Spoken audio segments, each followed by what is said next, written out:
Afternoon everybody, and welcome back to Birmingham Wildlife Conservation Park for our first Facebook Live video of 2022.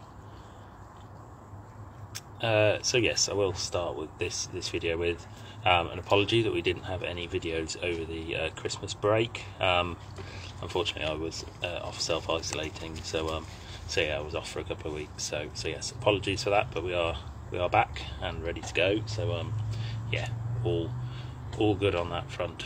Yeah, so thought today, just as a bit of an introduction to 2022, we'd just have a little bit of a wander around. It's been a couple of weeks since we've seen anybody, so we'll have a quick look at what some of our animals are up to, and yeah, just see what's happening. So yeah, feel free to send in any questions or comments as we go around. I'll do my best to answer them. As you can see, we've got our otters bobbling about, having a bit of food at the moment in their little nest box. Happy New Year, Phil. Yeah, I'm all good, thank you. Yeah, all a-okay, which is good. But yes, thank you very much. Right, the mints are on up and about up above as well. So Bibsy is just here. Thor's also bobbling about.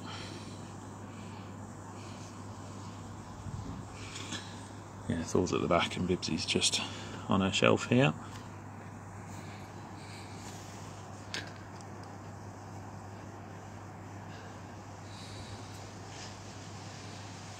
Bless him.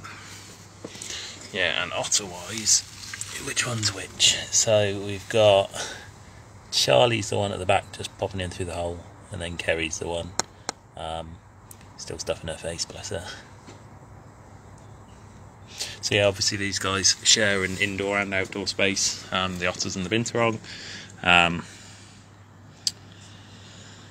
They're both Southeast Asian animals, so they would be found in the same kind of region in Southeast Asia. So yeah, they're quite a good mix. They generally get on. Yeah, they're not too bad with each other.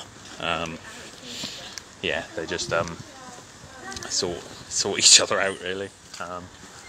Yeah, they're not too bad at all. Oh right, Mr. Mo's out, so we'll go and see what Monium's up to. So yeah, Mo is back in his enclosure. Obviously after we had a bit of storm damage just before Christmas. Mo did actually go in the weekend before Christmas, but yeah, obviously I wasn't able to tell you that. But yeah, he's back out and settled straight back in, which is great. Hi Kath, good to see you watching today. Hope you're okay. So what you can see Mo doing at the moment, he's actually going around scent marking. So if you see him wandering around, and you see him kind of wiggling his bum on certain bits of the climbing frame, he is just scent marking there. And now he's going to go and settle down and eat some bamboo. I'm just going to pop round the other side, because we'll get a bit of a better view of him there, because he has stopped to eat some bamboo on that side. Yeah, so he's going around scent marking the enclosure, which is what male red pandas will do that, and females actually. They do scent mark their territories with little scent gland.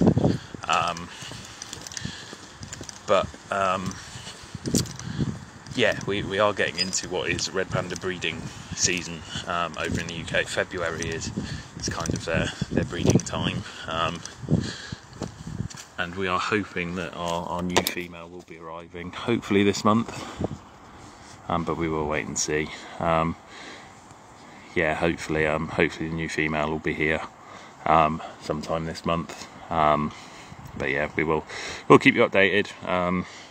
Yeah, as soon as we know what's happening, we'll let you guys know, and keep you guys updated as well. Maybe he's just enjoying some bamboo in the sunshine.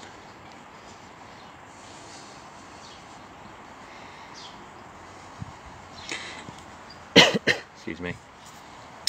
So the female Xena is coming from Curragh's Wildlife Park on the Isle of Man. Yeah, she's coming from over there, so yeah, she's the one we've been allocated by the stud book. So yeah, hopefully she'll get on with Mo. Yeah, hopefully we'll have some Red Panda romance film. We will see. She's only a youngster. She's only a year. Well, she was about a year and a half, 18 months old now, I think. So I think she was born around the same time as our last youngster, Pan, was born. So yeah, I think she's about 18 months old now.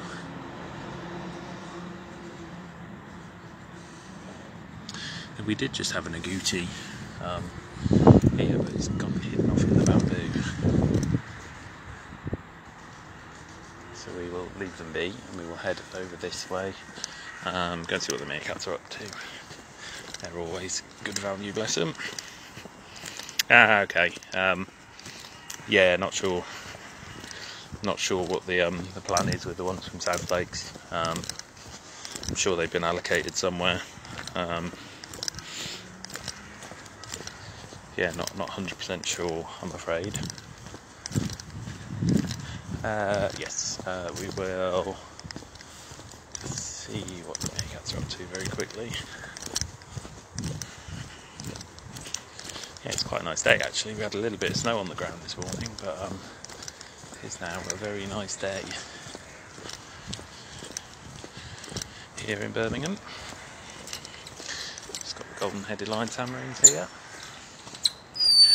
As you can see, the sun is a bit too glary. See if I can get a better angle. Don't know if you can hear them there. That tweeting, squeaky noise is the golden-headed shouting at me. Bless them. Yeah, we'll come over and have a look at the meerkats instead.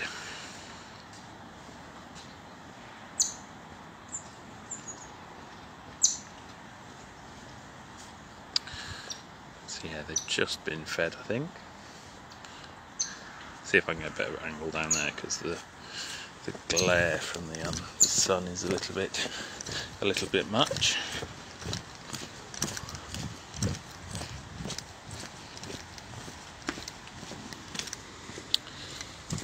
There we go. It's a little bit better. See the porcupines having to move about as well at the back there.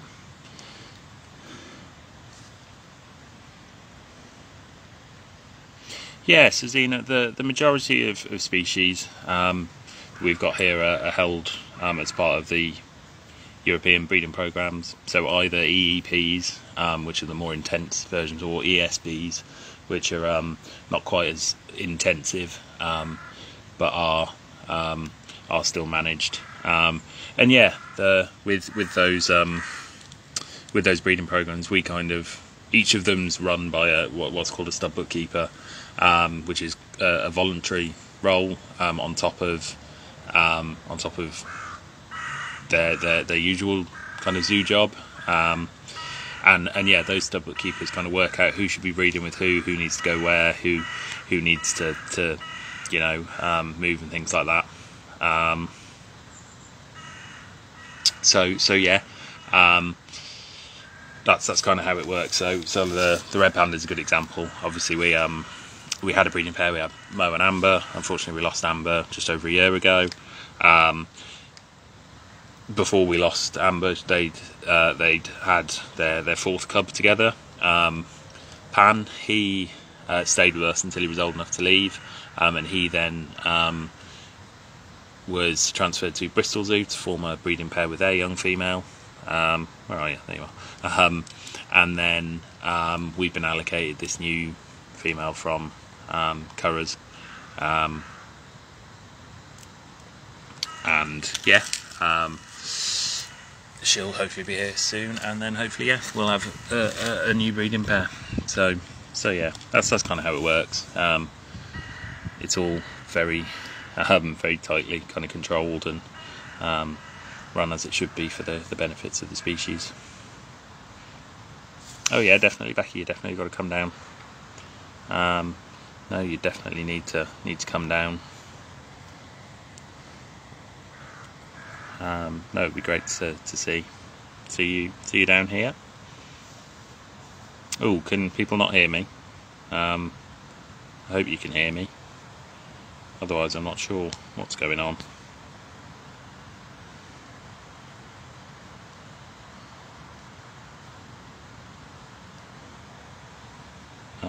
I'll carry on talking and hopefully... Okay, you can hear us. Good. That's all right then. Yes, so sorry, I'll come back to the question, Becky. I've always wanted to work with animals. You know, since I was a little kid, I've always wanted to kind of do this.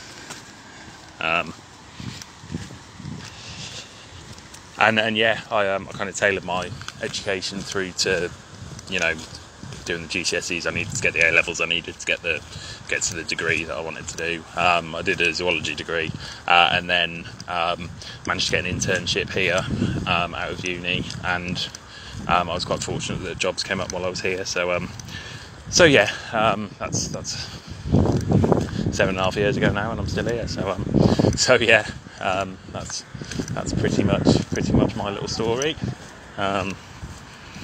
So yeah, no, it all worked out very well. I hope Pan's doing alright with Bristol. I still haven't been down to see how he's getting on. I've heard he's doing okay, bless him, which is good. Hopefully he can have some little ones. Right, see what the ringtails are up to. Oh hello, there's one of the little ones. Sorry, we've got a bit of glare on the window, but try to ignore that.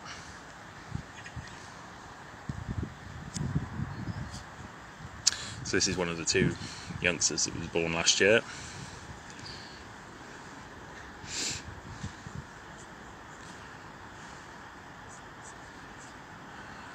And you can see another tail at the back there. I can see Matty's asleep. I can't see Derek, he's probably sat on the heater, which is just behind this wall here. Bless him. Yeah, I've been very fortunate so far, Becky. Very fortunate. Can't complain. Definitely can't complain. No, bless him. Yeah, Pan was a special little panda, bless him. Yeah, no, he was a good one. Like I say, hopefully he'll go and do his bit now. Yeah, we've got a couple of red panda cubs all over the place. The twins we had a couple of years ago were in Lincolnshire, Woodside Wildlife Park, and then our first cub, Mambo, she is over in France now actually. I think she's at Lille Zoo. So yeah, nice to be able to help out with the breeding programme in that way. Obviously we've, you know, animals adopted all over the place, so yeah. Right then, we will just have a quick look, see if we can see the capybara. I can see them out and about at the moment. And then try and head down to the spider monkeys to see what they're up to. They'll probably be sunning themselves.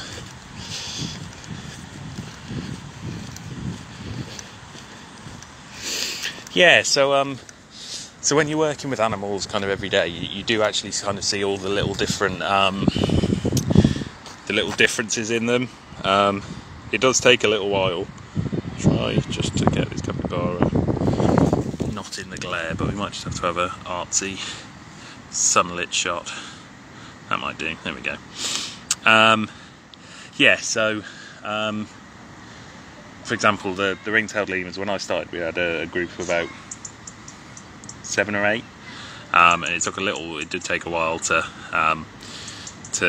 be able to tell them all apart. But they just like people, they do all have their own little different features, slightly different shapes around their eyes or colours or things like that, face shapes, anything like that really. So yeah, you are able to pick up on all those bits every now and then, which is great. Obviously it helps us distinguish between each other, and yeah, obviously if anyone's got a problem we can go, right, it's that one, then we can pull their records up and go through that. So yeah, it's an important part of the job, being able to tell the animals apart. Obviously they all have microchips as well. So if ever we're not 100% sure, we can, whenever we get them caught up, we can just read their chips, which is the definitive kind of, that's who that is. But yeah, being able to tell them all by eye is very useful as well. Ooh, favourite animal. I can't have favourites. All of my lot are great. But Bibsy the Binturong's particularly special. She's just a right softie, bless her. She's just really lovely to work with.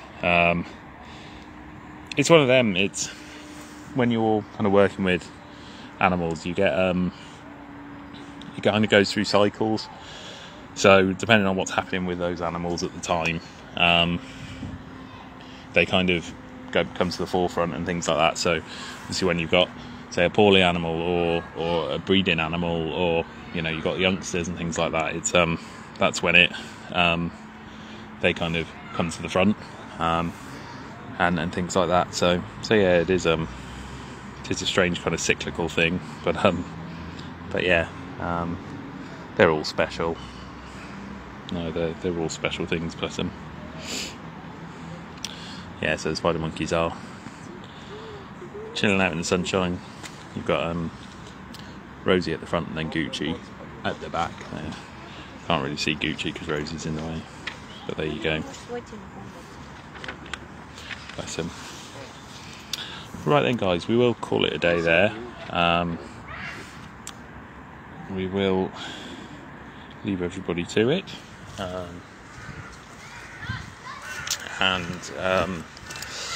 Yeah, I'm hoping next week, I've got a couple of ideas for the lives this year, so hopefully you might be able to start one of those ideas next week, where we'll try and focus on, rather than wandering around completely, we'll try and focus on species or topics, and we'll do it that way for a little bit, but we'll see what happens. We'll see how they go. Just sort of try and wander around, see if I can see anybody just for the last little bit.